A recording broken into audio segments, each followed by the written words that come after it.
గారు అమ్మా కొడలా మీ యొక్క బంగారు పాదముల చేయి నేను ఉంటే కేంద్రకి వచ్చి అమ్మ కొడలా అని పిలిచారు.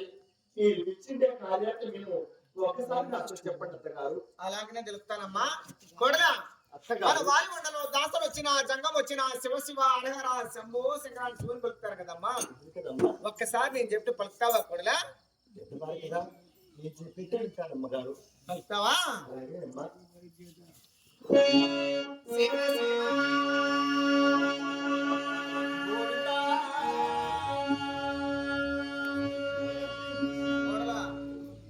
అలా పలకరాదమ్మా. నేను చెప్పినట్లు ఒకసారి పలుకమ్మా సాలు. మీరు చెప్పిన విధంగానే పలుకుతాను తల్లి.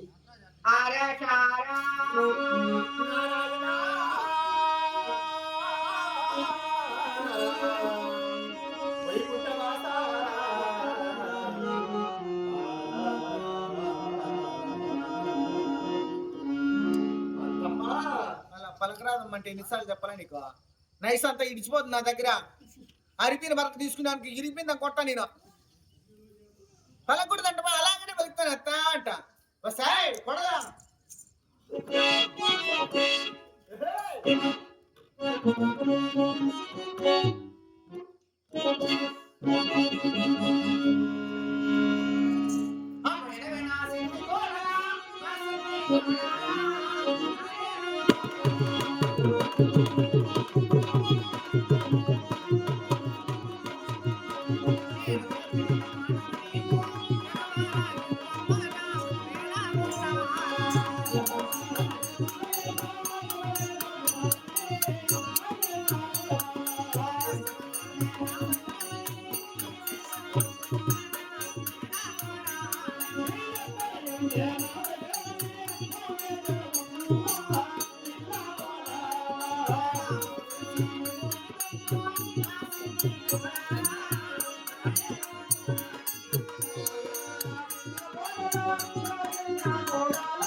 సాలు అత్తయ్యా గోవిందా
పుట్టింది అవునమ్మా ఆనాడు చిన్ననాడు నా తల్లి గర్భానికి వచ్చిన అత్తగారు ఈ చిరకలు నన్ను ఎంత చెప్పినా సరే ఏమి చెప్పినా సరే నా నామం పోదు నేను గోవింద నారాయణ వారికి మనమే అత్తగారు. చూడమ్మా కొడలా గోవింద అనే వాక్యం నీ గొంతులో పుట్టింది. నారాయణ అన్న వాక్యం నీ నేతన పుట్టింది. చిన్ననాటి నీ తల్లి గర్భంలో వస్తానే వచ్చి నామం పిడిచిన అడిగిన కోస ఏం చేసినా పోదమ్మా కింద పడితే తంతే అట్లా కొత్తిమీర అప్పుడు బాగా నువ్వెందుకు వెళ్తాను కొడలా సొంతం నా అన్న కూతురా చిన్న కొడలా మేన కొడలా ఏడ కొడలా లాస్ట్ కొడలా ఒకసారి బలికమ్మంటే గోయిందంటే గొంతులో పుట్టింది. నారాయణ అంటే నేలకన పుట్టింది. మా అమ్మ కడుపులో వచ్చానే వచ్చింది అత్తన్నాం అని చెప్తాను బే అత్తగారు.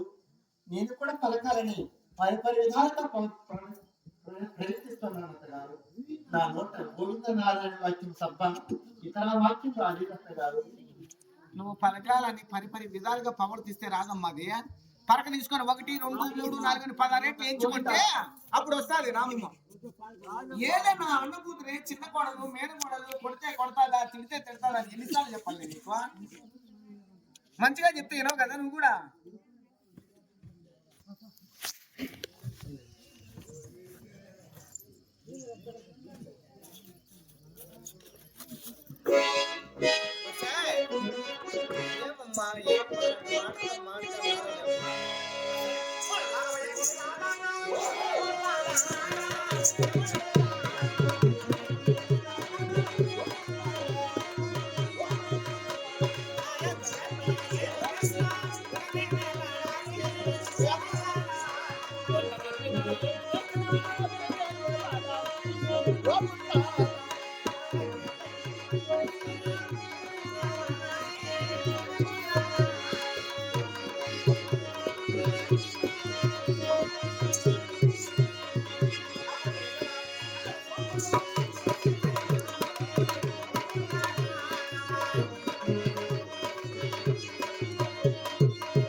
ఏమన్నా